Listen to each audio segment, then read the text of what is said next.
નમસ્કાર દર્શક મિત્રો, આજે અમે આવી ગયા છીએ પાવાગઢ મંદિર. મિત્રો, આજે આપને વાત કરીશું પાવાગઢમાં બિરાજમાન શ્રી મહાકાળી માના ઇતિહાસ. પંચમહાલ જિલ્લાના હાલોલ તાલુકામાં આવેલ રમણીય પર્વત પાવાગઢ એ ગુર્જર ધારાનું પવિત્ર શક્તિધામ ગણાય છે.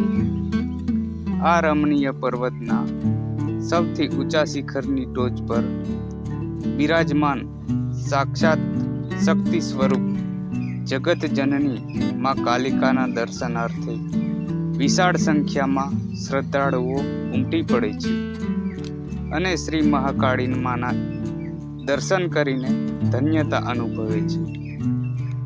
આ રમણીય યાત્રાધામ તળેટી, માચી અને શ્રી મહાકાળી માતાજીનું મંદિર એમ મુખ્યત્વે 3 ભાગમાં વહેંચાયેલું છે. આ પર્વતની ટોચ પર બિરાજમાન આદ્ય શક્તિ શ્રી મહાકાળી માતાજીનું મંદિર સૌથી ઊંચોનો ભાગ રમણીય વાળો અને વિશાળ મેદાની વિસ્તારમાં પથરાયેલ છે.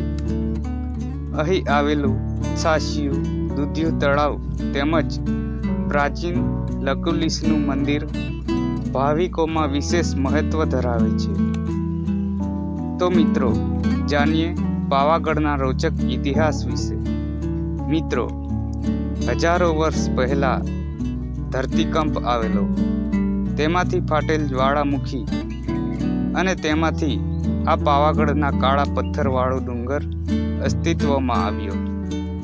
એક લોકવાયિકા એવી પણ છે કે આ પર્વત જેટલો બહાર છે એટલો જ ધરતીની અંદર તરફ વધારે છે.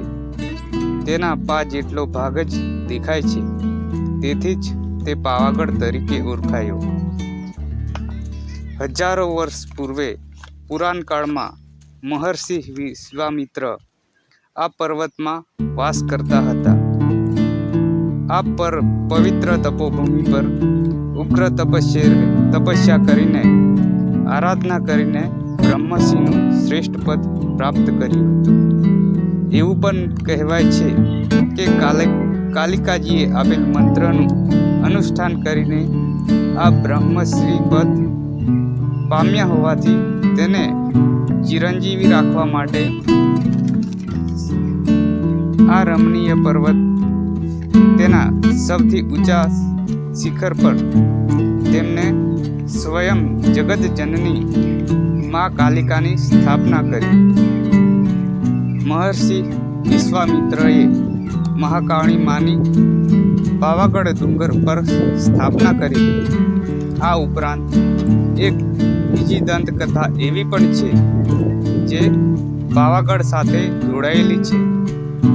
દક્ષ રાજાની પુત્રી સતીએ તેમના પિતાએ યોજાયેલ યજ્ઞમાં પોતાના પતિ શંકરનું અપમાન થતું હોવાથી સતીએ પોતાની જાતને યજ્ઞકુંડમાં હોમી દીધી હતી. ભગવાન શંકરે સતીના મૃતદેહને પોતાના ખભા પર લઈ જઈને તાંડવ કર્યું હતું. પ્રલયનું વાતાવરણ ખડું કરી દીધું હતું.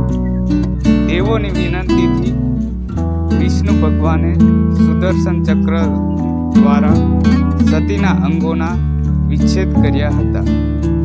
આ વિચ્છેદ પામેલ ટુકડાઓ અને ઘરેણાઓ જુદી જગ્યાએ પડ્યા હતા, જે અલગ અલગ 51 જગ્યાએ પડ્યા હતા. આ 51 શક્તિપીઠ સ્વરૂપે પ્રસ્થાપિત થયેલ છે. તે પૈકી સતીના જમણા પગની આંગળીઓ પાવાગઢ પર્વત ઉપર પડી હોવાથી તે પવિત્ર શક્તિપીઠ તરીકે પૂજાય છે. આ પર્વત પુરાતન કાળથી જ ઐતિહાસિક અને ધાર્મિક મહત્વ ધરાવે છે. શંકુ આકાર ધરાવતો પાવાગઢ એક યાત્રીધામ તરીકે સદીઓથી મહાકાળી માના ભક્તોમાં રહસ્ય ઊભું સ્થાન ધરાવે છે. યાત્રાળુઓ પાવાગઢના મહાકાળી માના મંદિરની પરિક્રમા કરીને એ જીવનભરના પુણ્યનું ભાથું બાંધી લેતા હોય છે. અહીં માતાજીના ભક્તો મહાકાળીના દર્શન કરીને રાસ ગરબા રમીને ધન્યતા અનુભવે છે.